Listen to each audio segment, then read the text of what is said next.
As a parent of a newborn or baby, you know how important tummy time is, but in this video I'm going to cut straight to the chase and talk about what you never get told about tummy time.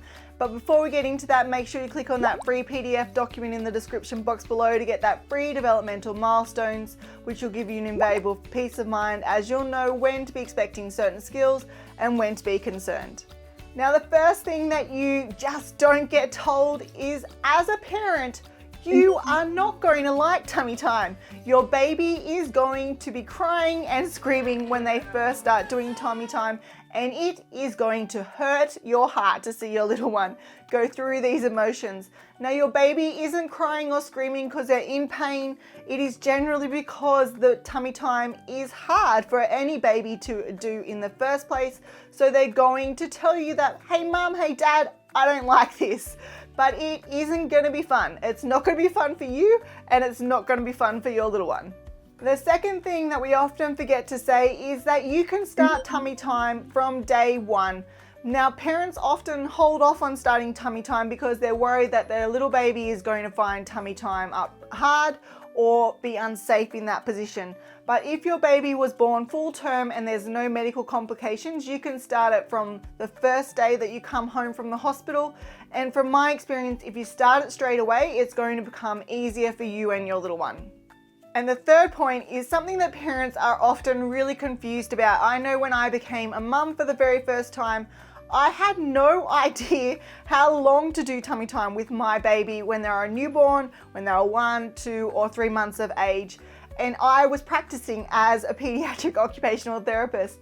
But what's important to know is that in the beginning few months, your baby doesn't need to do tummy time for long. In fact, they shouldn't. It should only be for a few minutes in the first few months. And then as they get to 3 months of age, what you're aiming for is an hour total over that day. So again, that's broken up into short tummy time chunks. So they're not expected to maintain that tummy time position for an hour. That would be extremely difficult. It's for small, short bursts. But in those first few months, you only need to do it for a few minutes, multiple times throughout the day. And that makes it so much easier. I've also found that parents often think that tummy time needs to be done directly on the floor with their baby when they're a newborn. Now, this leads me on to my fourth thing that we often forget to tell parents, and that is you can do lots of different types of tummy time. There's chest to chest tummy time, there's the football hold tummy time, there's tummy time over an exercise ball, there's tummy time across your lap. And then there is also that traditional classic tummy time that everyone knows, which is the baby lying on the floor. Now, within each of these different tummy time positions, you can make it easier or harder for your little one depending on their age. So for example, if you are thinking of doing that traditional tummy time, when they're a newborn, you might do that on a nursing or boppy pillow. And then as they get stronger, you'll swap out that boppy pillow for a rolled up towel. And as they get stronger again, you will remove that towel completely and they will go directly on the floor. But when you know how to make these tummy time positions significantly easier for your little one, it means that they are going to fuss and cry less. And then as they get stronger, we can start to remove those supports. And that way tummy time isn't so horrendous for you or your baby.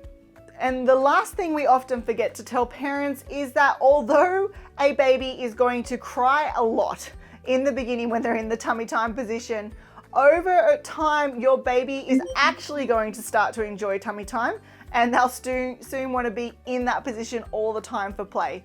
So when your baby is able to roll from their back onto their tummy, babies tend to like being on tummy time a lot more, and they will prefer to be in that position for play because essentially it's a better viewpoint of the world. If you're lying on your back looking up at the ceiling, there's not much to see, but once they can roll from their back onto their tummy and they're able to see and interact with the world as well as those toys, they're going to be significantly happier in that tummy time position.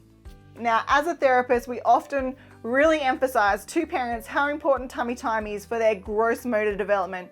But tummy time isn't just working on your baby's gross motor development, it's also working on their cognitive skills, because they have to work out how they can get from that tummy time position and start to pivot to the side to interact and play with toys, how they might be able to get across the room to play with something. It also helps to develop your baby's fine motor skills, because pretty soon your baby at around 6 months of age is going to be able to reach out and grab those toys and start to play with them when they're in this position. And as well as improving your baby's fine motor skills, it also works on your baby's social skills, because when they're in this position, they're able to see the world really well, and they can start to interact with you quite well and start to coo and yell at you across the room and gain your attention. Now, if you want information on how you can make those tummy time positions significantly easier or harder on your little one, then make sure you check out this video. And if you want information on what newborns are trying to tell you when they're communicating with you and they don't have words yet, then make sure you check out this video. Remember to click on that free PDF document in the description box below, and hopefully I'll see you next week where I'll share more parenting tips and tricks.